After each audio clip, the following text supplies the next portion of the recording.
Greetings from the People's Dispatch studio in New Delhi. I'm Siddhant Ani and you're watching Daily Debrief, your primer on some of the top international news stories of the day. We're talking today about elections in the US, the peace process in the Western Sahara, latest developments from Sudan, and we're getting personal with my co-anchor Prashant on Diwali Eve. First up though, voters in the United States went to the polls on November 2nd to decide a series of races that will test the national political climate and the direction of the Democratic Party a year into Joe Biden's presidency. The most important elections were the race for the governor's position in the states of Virginia and New Jersey, along with mayoral elections in cities such as New York and Boston. There were also a number of local elections and ballot measures, including one in the city of Minneapolis on police reform, which we will be talking about. Prashant, we've talked on the show often of the dysfunctional nature of the political system currently in the US and how both the Democrats and the Republicans are kind of floundering in this post-Trump vacuum, as it were. Right. The victory of Glenn Youngkin in the Virginia gubernatorial race, why is that important and what are the wider implications of it? Right, Siddhant. So first thing, of course, like India for that matter, in some democracies, the US always seems to be having elections. Elections every year. Yeah. But now the key thing, of course, is that this is not a major round. Their major round is actually coming maybe in a few months, where a lot of Senate and House of Representative seats, that's the top layer of Congress, they will be up for grabs. So that's the dangerous one, so to speak. But this one, nonetheless, providing some hints. Like you said, there are two angles to it. One are some of the statewide larger elections. There are a lot of local initiatives which have both good and bad messages. We'll talk about some of them. Yeah. But the question you asked was specifically about Virginia State. And it's a fairly important state, a big state. And the Republican candidate Glenn Youngkin won. Now, the interesting thing here is this happens just a year after Biden's election. Virginia was a state which Biden had won by a considerable margin. But, the Terry McAuliffe, who was trying to contest for the Democratic candidate, he was trying to portray the Republican candidate as, a Trump Jr. or a Trump lookalike, etc. But what the Republican candidate seems to have done is basically get voters out who are not happy with Trump, but nonetheless were Republican. And so he was able to sort of, win this election.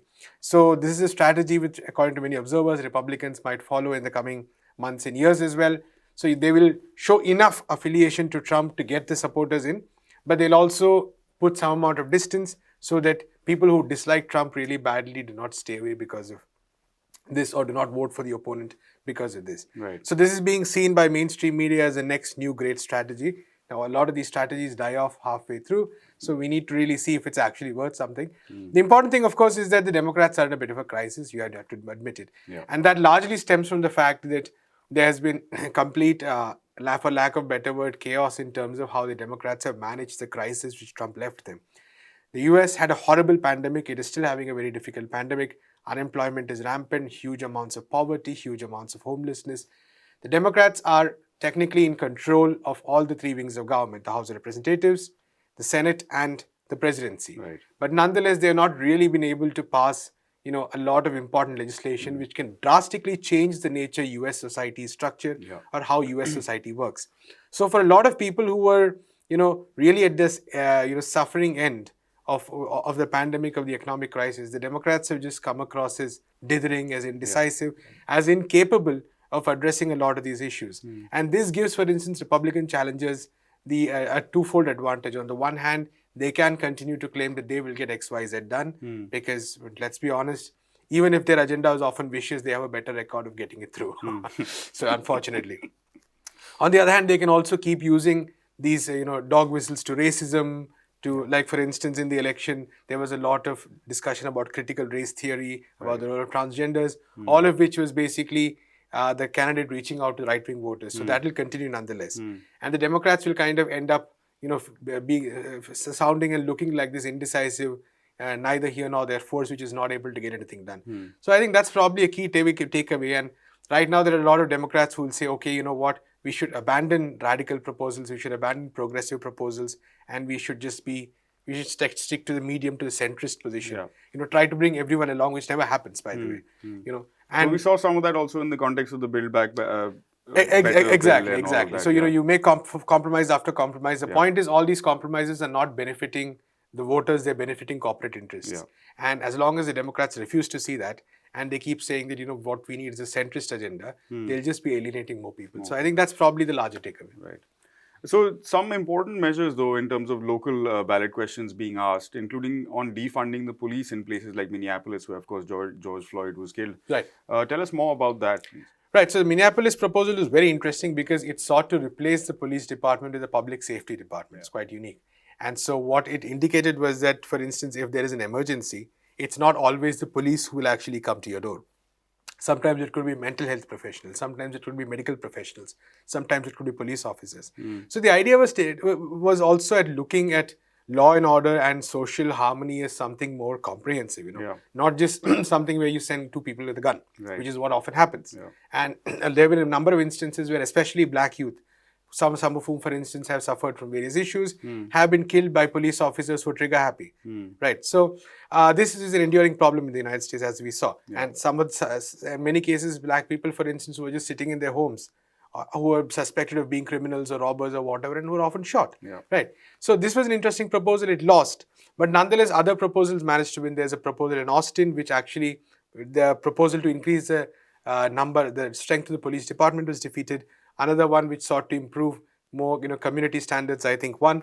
So actually, I think on the ground there is a shifting of attitudes towards law and order, towards policing and all that, which will probably take a long time before it goes up to the higher levels of the administration. Right now, the slogan "defund the police" is being used by the Republicans, by a section of the Democrat, to beat down any progressive voices who ask for reform. Right. So the Republicans say that, oh, these people want to destroy police and create crime.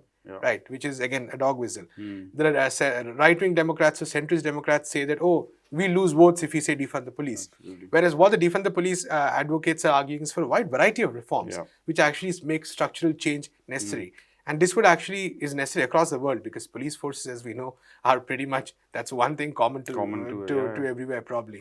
So I think some of these ground level movements, whether they win or not, are interesting because they're the beginnings of a change, which I think over the years will start becoming more and more the norm.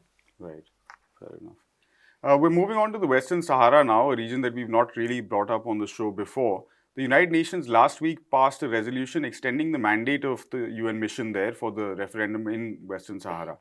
Earlier, the UN also appointed a new envoy for the region, Stefan de Mistura. These come nearly a year after Morocco ended the status quo in the region and launched military attacks, breaking the ceasefire. The people of the Western Sahara have been waging a long struggle for self-determination, which continues to this day. Prashant, since we haven't talked about this region before, first, could you paint a picture of the conflict that's ongoing since 1975? Right. So actually, Western Sahara is one of the main sites of the struggle for decolonization and liberation, which continues to this day. And while, of course, the struggles of the Palestinians are often, much more reported, those of Western Sahara are often not talked about as much, although it's as important, a very significant struggle as well. So the story is pretty brief.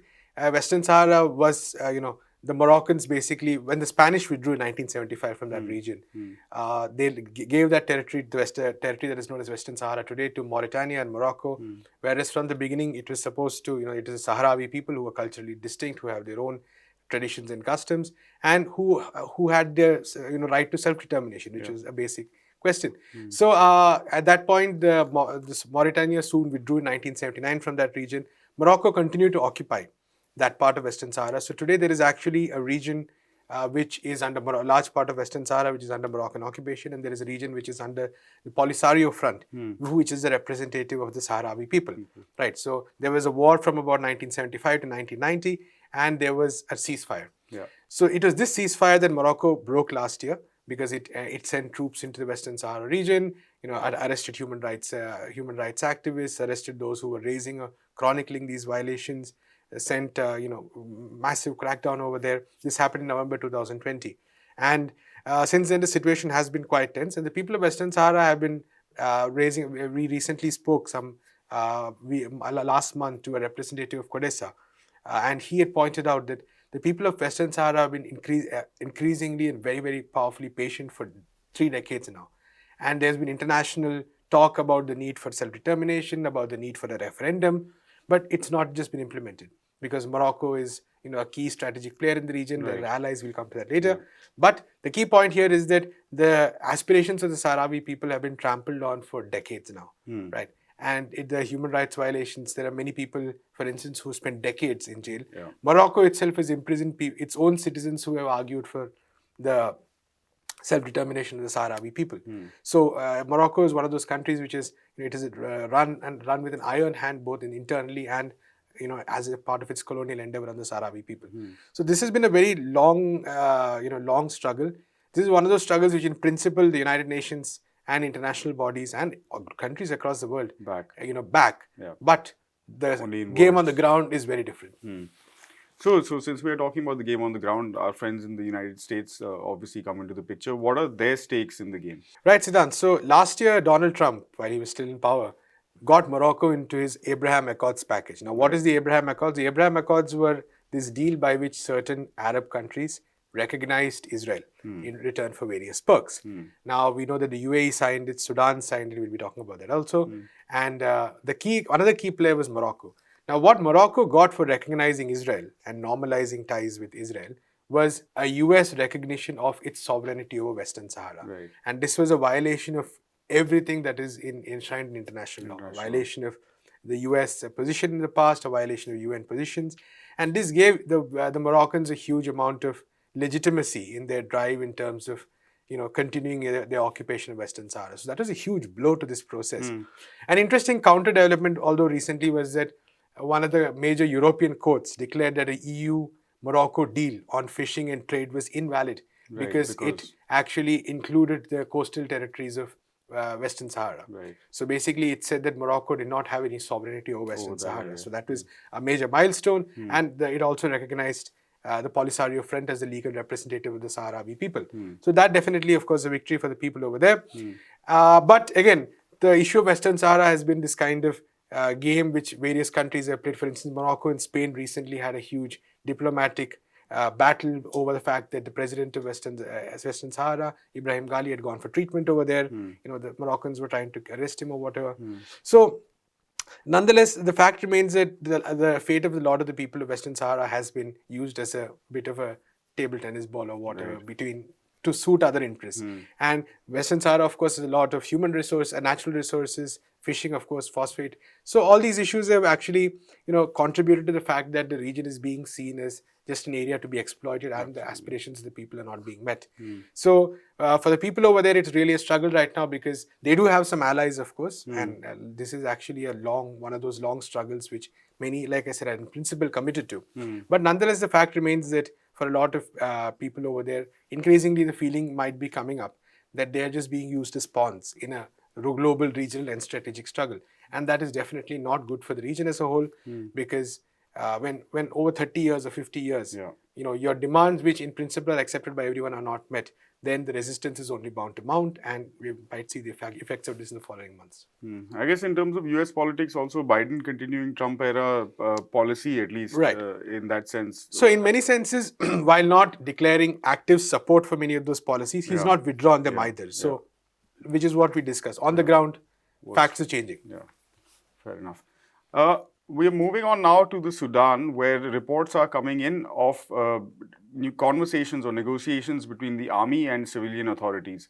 The politicians seem to be edging closer to a deal following last week's coup, reports indicate.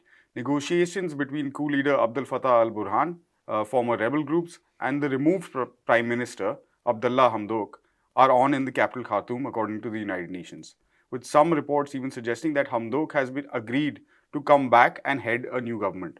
Prashant, a strange sort of coup then. What if Hamdok returns? Does it mean that the coup has been reversed, or what? Oh, not at all, in a sense. Actually, I think this is a fundamental contradiction from the very beginning that we have been seeing in Sudan.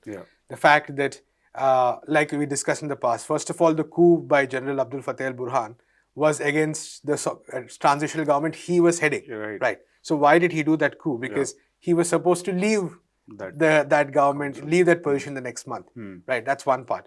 Two, the part that the feeling from the very beginning was that the military was, for the military at least, among military circles, there was a feeling that they were not probably in as much control as they would have liked to be. Right. So there was too much of, even the civilian interference. Yes, so what they call civilian interference. So my understanding, our understanding is that from the very beginning, the military's attempt has not necessarily been to completely take over, but to sort of create a puppet government. In fact, Abdul Fattah al-Burhan, after coming to power immediately, one of the first things he said that a technocratic government would be put in place. Now, what is a technocratic government? A technocratic government is a government led by people who really have no popular support and who are technocrats. So that really is the idea of the military, probably to have some kind of a civilian phase, but wield all the power, which so was pretty much administrators, which is pretty much what they were even doing before. Right. But there was always the possibility that this transitional system, where the government and civilians had equal, in principle, equal share, could be used to reverse the gains of the military and become full-fledged civilian, so to speak.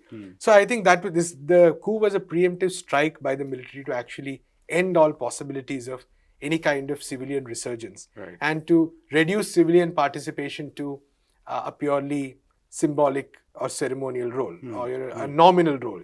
There is a civilian in charge, but who wields the power is a question. And in this context, it's really important to note that most international organizations, most international key countries such as the United States, all of them have demanded the return of the transitional government. So, for instance, Hamdok, who was heading the transitional government, comes back. So technically, that demand is met. So there's no need for sanctions, etc., according to the international community. But this is really the key point here, that the return or this kind of a negotiation or deal, if it is struck, it is likely that all this is going to do is further enshrine the power of the military and reverse the gains of what is called the December Revolution of Sudan, where protests broke out in 2018, overthrew Omar al-Bashir, the former president, in 2019, and actually managed to create a strong foothold for a progressive system. People have been consistently out on the streets. So what is the position of the protesters? Right. So like I said, the December Revolution, which we talked about, which began in 2018, peaked in 2019, continued after that, was one of the key organizations was the Sudanese Professionals Association. That's a confederation of trade unions, people's movements, etc. So they, especially after the coup, have been very clear that their demand is not for the return of Hamdok or a return of the transitional government. Their demand is for full civilian rule. And the people who took to the streets immediately after the coup, there was a huge march across the country on October 30th. People's Dispatch has done a detailed report on it. 3 people are believed to have been killed, many more unverified casualties. Massive protests across the country. These protesters also demanded the same, that they want full civilian rule. And there is some amount of resentment and anger at the fact that their demands are being misinterpreted as a return to the status quo.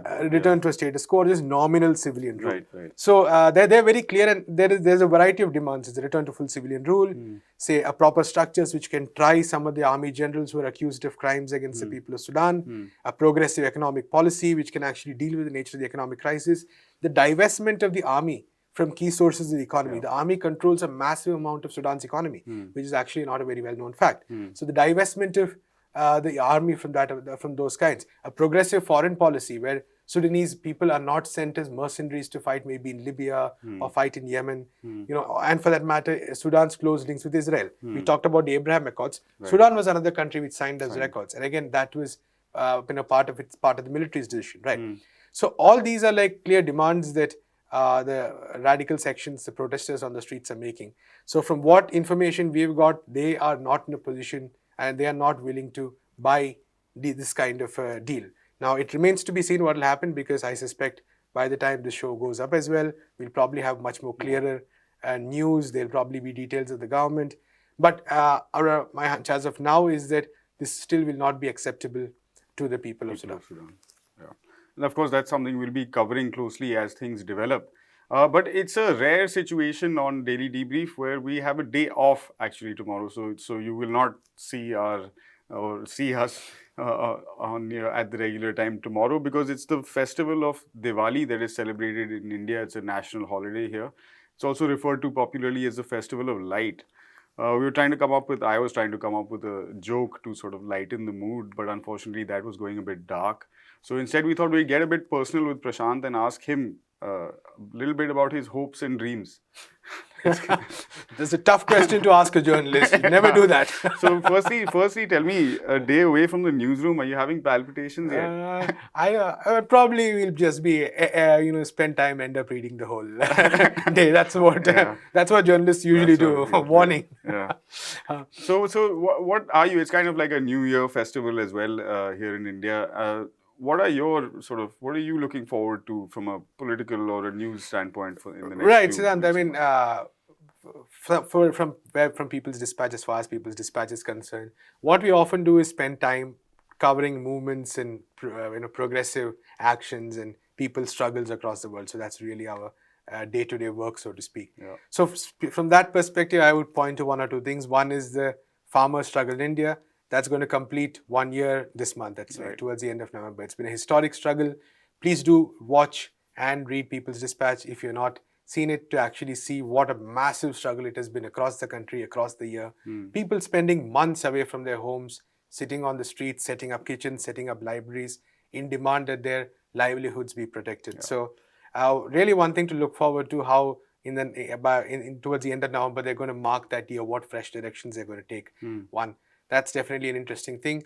Two, from Latin America, where we often talk about a host of elections coming up in Venezuela, a very important election process, which could mark a fresh step in reconciliation, a fresh step in stability, a fresh step in people, who have been divided using foreign interference. There have been attempts to divide the people using foreign interference. So that some of these gaps actually be bridged. Similarly, in Chile, which has suffered from the brunt of, the worst kind of exploitation by new finance international institutions. There is a hope that a more progressive government will come. The government which beat down, brutalized protesters over the past years, that it might, what happens to it remains to be seen. But there might be a fresh page as far as Chile is concerned. So definitely one thing to look forward to. I definitely count Sudan as one of those factors as well. The protests have been a very inspiring thing to watch over the past 2 years. Right. And since as we are entering the third year, as we are reaching the third anniversary, definitely a massive thing to watch out for. And obviously, I think the struggles of the people of Palestine, always important to sort of, the remarkable resilience they show. Despite the international community, despite Israel's brutal policies, beating them down again and again, the fact that there is so much continuous resistance on the ground, always inspiring and interesting to watch. So I would say that across the world, wherever people are on the streets, wherever people are on the streets, there's always hope. Yeah, for sure. And on that note, I mean, we'll come back from our day break also with renewed sense of energy and looking at all of these stories.